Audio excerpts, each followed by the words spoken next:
What makes a stock go up? This is an important question for people who want to increase their wealth using stock market investments.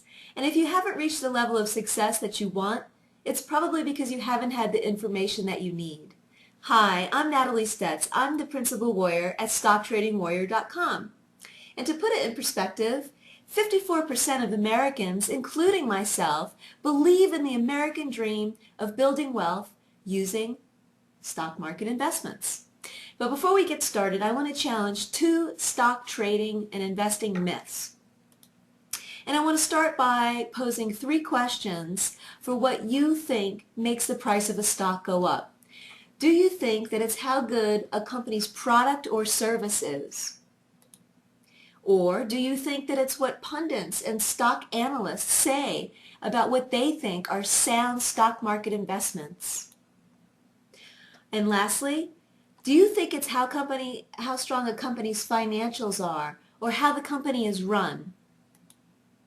Usually investors, and I used to too when I first started investing, use one or more of these things to make their stock investment choices.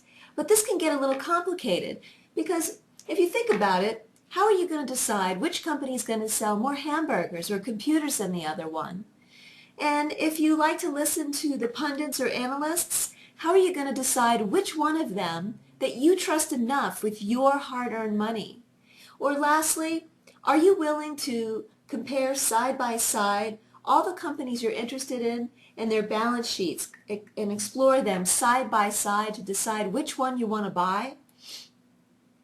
Stock investment myth number one is that all of those things directly relate to the price of a stock moving upward. But really what happens is the stock market is a secondary market. And when the company has an initial public offering or IPO, they offer those private shares of stock of their company to individuals. And that's when the IPO takes place. After that, the stock shares are traded on the secondary open stock market. And so they're traded from individual to individual. And the company financials don't directly equate to the value price of that stock. So what if you didn't have to know all that company information? Stock investment myth number two is the buy low, sell high strategy. And that's a strategy where you look for a stock that you think is good. You wait for that price to go down, and when it does, you buy it because you believe that price is going to go back up. But the problem with the strategy is, what's the indication that the stock price will go back up? What if it doesn't? I mean, is it just because that you think that it should? That's arbitrary and speculative at best. And what if it keeps going down instead of going back up? Here's a chart of RIM, which is Research in Motion, which is a pretty popular stock that people are familiar with. And if you would have applied the buy low, sell high strategy, you might have purchased this stock at about $45. But as you can see, that would have been a mistake because the price of the stock continued to move downward. And even when it got to about the $28, $30 range, I was seeing recommendations to purchase the stock as a value play. But that still would have been a mistake because the price continued to move downward. And now it's at about $14 a share. And so you can see that those two stock market myths, investment myths, have really contributed to a lack of success for investors. And there's evidence to support this.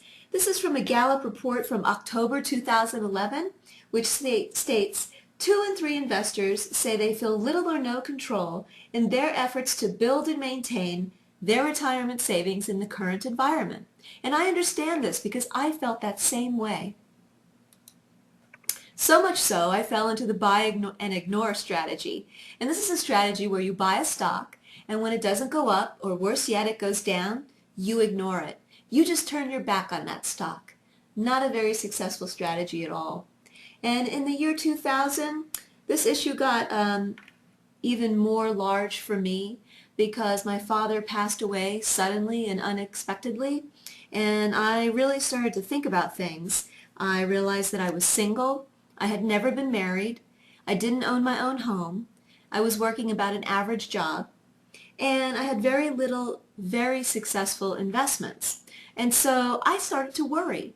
I started to really think about my life, and it was that fear and that loss and that anxiety that really made me ask the question, what makes a stock go up?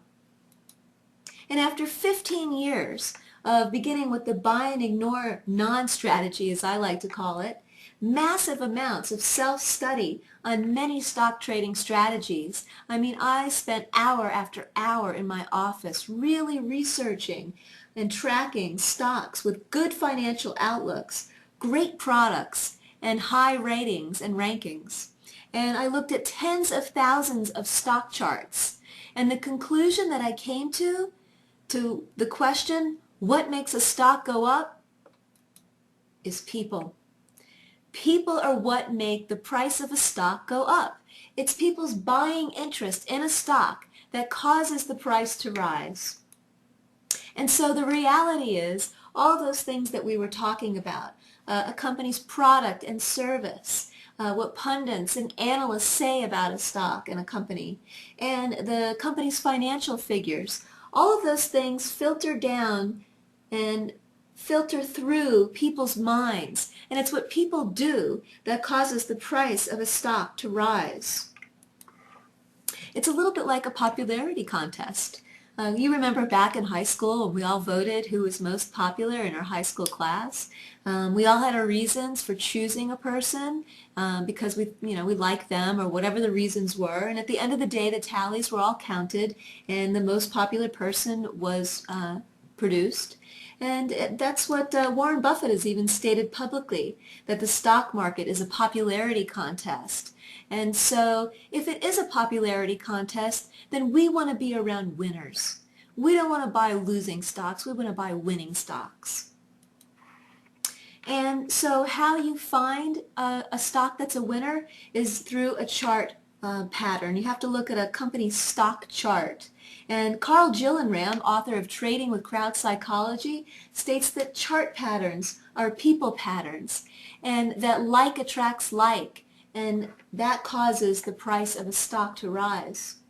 And so how do you see popularity or winners in a chart?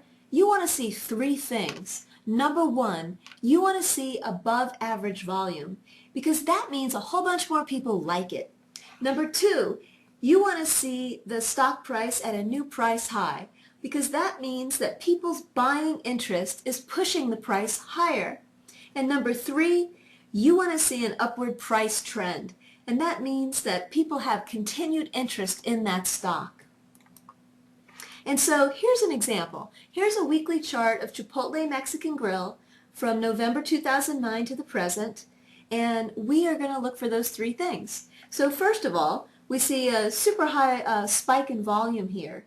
And then secondly, we see a new high of $105. And we see a new trend line here beginning. There's a blue line here. And this might be a little bit difficult to see at home, but you can certainly do that and pull up a chart of Chipotle Mexican Grill. This is February of 2010, and it's a weekly chart. And this trend line is a 50-period trend line. And because it's a weekly chart, that's a 50-week trend. And moving further on in the chart, you see these three things again. You see another high spike in volume. You see another new high of $145. And you see this trend line continuing. Moving along a little further, another even higher spike in volume. And a few weeks later, you see a new high at $166. And you see that trend line really starting to continue. Moving farther along, you see another high spike in volume. You see another new price high of $207, and the trend line continues.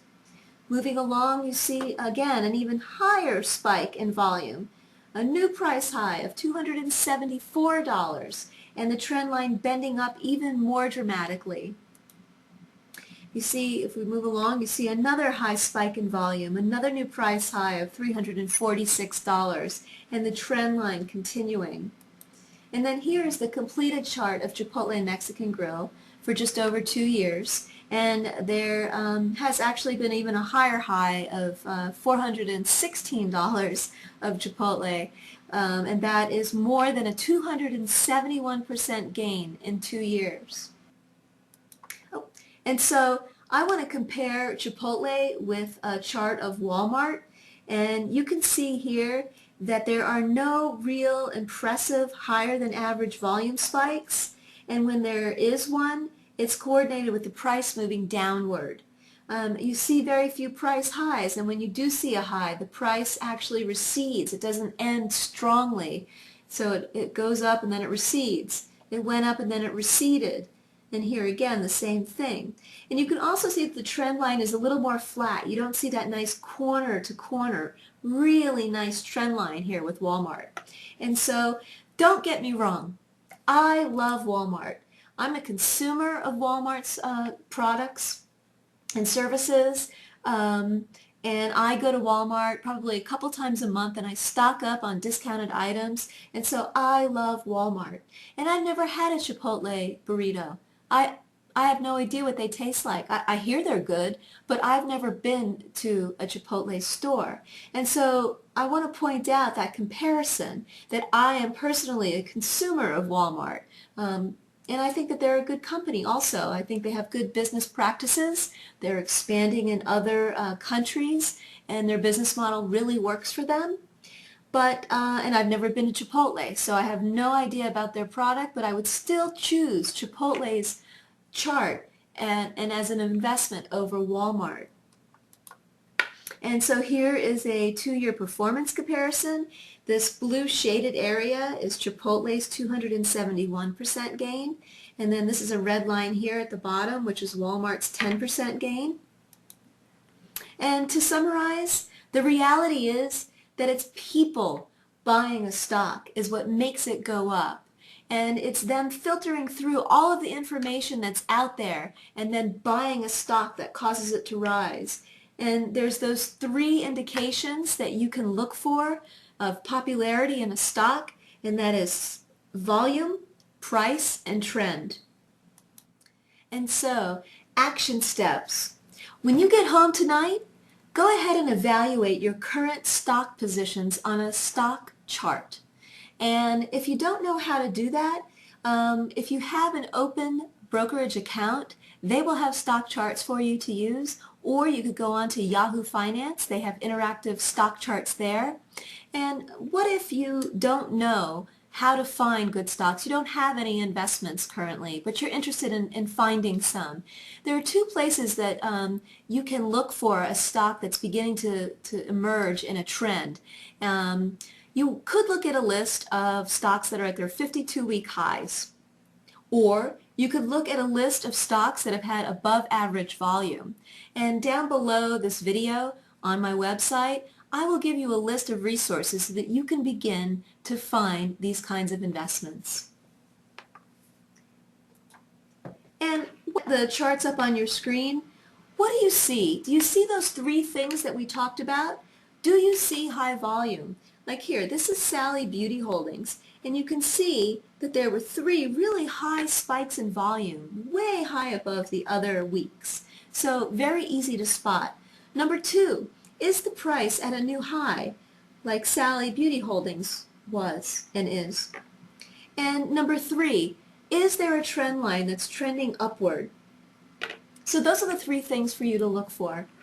And then lastly, I want to challenge you to decide whether you want 10% gains or 271% or more gains on your stock investments. Here's a picture of a couple, and they're dreaming of all these wonderful things. Stock Trading Warrior is here to help you make better investments. And I'd like to leave you with a quote from Benjamin Franklin, who said, "An investment in knowledge always gives the best returns." Natalie Stetz, Principal Warrior at StockTradingWarrior.com. Thank you very much for joining me.